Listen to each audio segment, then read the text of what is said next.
บายดีท่านผู้ชมทุกท่านข้าพเจ้าตีสุทธิเดชมื้อนี้จะพาท่านมาฮู้จักกับรถบรรทุกอเนกประสงค์รุ่นใหม่ล่าสุดจากแดฮั่นท่านรู้บ่ว่าการขนส่งสินค้าต่างๆในปัจจุบันนับเพิ่มขึ้นแต่สิ่งสำคัญที่สุดของการขนส่งสินค้านั้นก็คือการรักษาสินค้าให้ไปถึงจุดหมายพอระหว่างการขนส่งสินค้านั้นจะเจอกับอุปสรรคบ่ว่าจะเป็นมลพิษตามท้องถนนบ่ว่าจะเป็นแสงแดดบ่ว่าจะเป็นสายฝนและอื่นๆที่จะเฮ็ดให้สินค้าของท่านเกิดมีความเสียหาย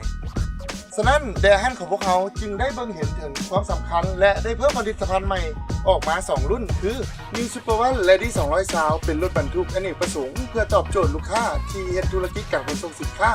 ให้ดีขึ้นซึ่งมาพร้อมจักรส่วนที่มีประสิทธิภาพสูงนำเข้าจากประเทศเกาหลีและมีรูปโฉมที่โดดเด่นและเป็นที่ยอมรับด้านอุตสาหกรรมยานยนต์ตู้บรรทุกเครื่องที่ติดตั้งมาใหม่ของรถ D 200 Sound และ New Super One จะปกป้องสินค้าของท่านได้อย่างปลอดภัยและบรรทุกเครื่องได้ปริมาณที่หลายกว่ามีโครงสร้างแบบ2ชั้นรับน้ำหนักได้หลายกว่ารถยี่ห้ออื่นๆรถบรรทุกอเนกประสงค์รุ่นใหม่นี้เหมาะสมที่สุดสำหรับธุรกิจการขนส่งและการค้าขายต่างๆNew Super One มาพร้อมกับขนาดตู้ลวงยาว3 เมตรซาวลวงกว้าง1 เมตร 75ลวงสูง1 เมตร 82พื้นที่ในตู้10 เมตรก้อนสามารถบรรทุกน้ำหนักได้ถึง2ต้น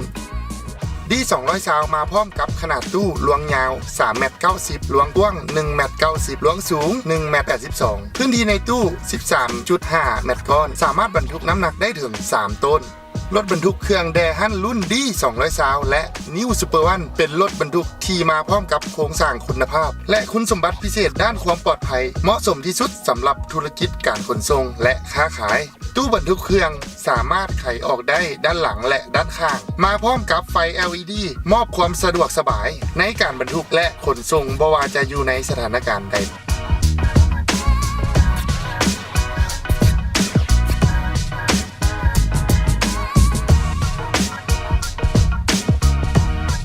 นอกจากไฟในตู้บรรทุกแล้วยังมีไฟด้านนอกอีก8ดอกจะช่วยให้สัญญาณผู้ขับขี่ที่ผ่านไปมาได้เป็นอย่างดีกล้องหลังและเซ็นเซอร์ด้านหลัง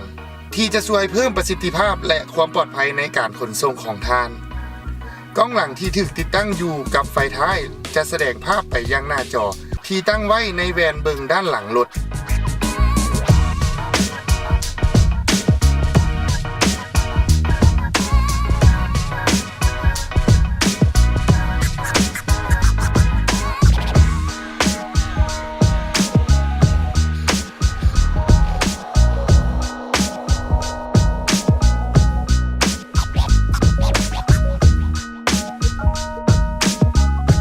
New Super One มาพร้อมกับขุมพลังจากฮุนได2006 รุ่น DCBB เกียร์5สปีดแมนนวล D 200 Sound มาพร้อมขุมพลังจากฮุนได2006 DCBH บวกเทอร์โบเกียร์5สปีดแมนนวล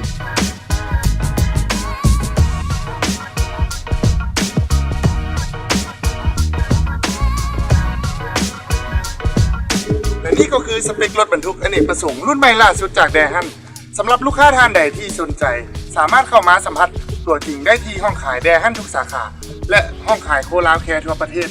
แดฮั่นเพื่อชีวิตที่ดีกว่า